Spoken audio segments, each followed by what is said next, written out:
What do you think is something for you two that makes you both not like drug wise, but like feel alive and like to help you know like to stay grounded and not go back, I guess. Well, I like how you said it a lot because it can be very confusing. I feel like in a non-preachy way, just like in my first-person experience myself too, like in school or in college, like these are often avenues now to like being alive, like you said, and we talk about often like wanting to remove this idea of a moral failing with this movie. I know it's ambitious, but to those that see it, you know, and this idea that like drug addicts are fucking up or are really making a choice in the wrong direction, but rather, as Nick said, like it's often a place of pain, not to like go party for a week, but rather to like come to terms with that pain and to bring it back to what you're saying. I think conversely, like with people our age, sometimes there's like a glorification of that kind of stuff and that lifestyle, and I'm not trying to be preachy or anything, but No, but it definitely is. but yeah, you need so you know, and so and like I don't know. I just try, like you said, just try to stay grounded, or even talking here right now, or that we're all like in a room talking about it. I think that's helpful, and I think you probably have much better things to say about it. No. I mean, I just think for me, like it's, as I've gotten older and stuff, it's just like the little things in life that I've come to really love and appreciate. Like, I don't know, yeah, like hanging out with my friends and going to a movie, or, you know, I don't know, have dogs, like walking with my dogs, going surfing. Like, you know, I feel like when I was younger, I always felt like I was like missing something, or I wasn't like being a part of things, and I had like a lot of FOMO, I guess, is what young people call it. But no, it's true. Like I always felt like there was something better that I wasn't doing, and now like I feel like so just grateful to be able to just like, I don't know, just like go for a walk.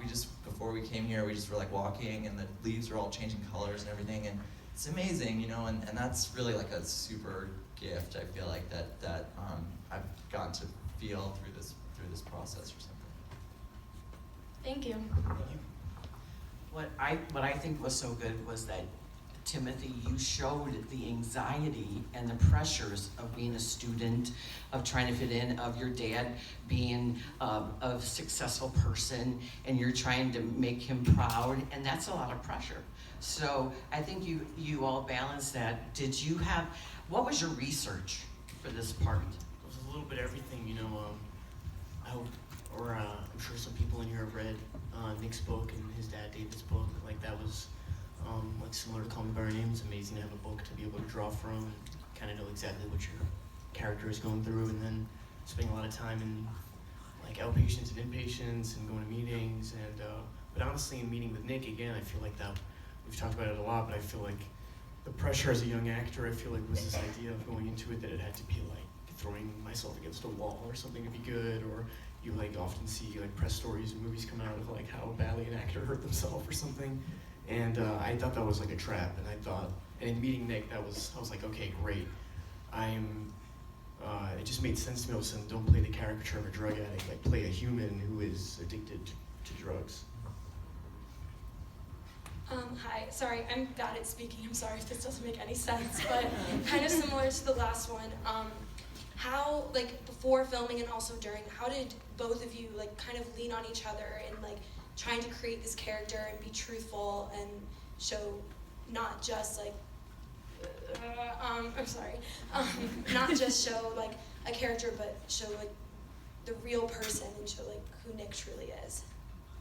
I actually want to answer that for you, Timmy, which is that, I mean, honestly, like, that is all him. Like, you know, we met before the movie and everything, but, and I could visit set, but I don't know, I just feel like, you know, like I said, like, Timmy is so smart, and, you know, he just, I know that, like he said, he just did so much research, and was so committed to doing this in an authentic way and not relying on cliches, and, you know, I think, like, when you see that performance up there, like, you know, of course he's playing a character, but you also just see this, like, sweet, sensitive person, and that's who Timothy is. I think that's what he brings to all his roles, is just, like, who he is as a human being beyond, like, the character that he's playing, and that's what makes us all fall in love with him.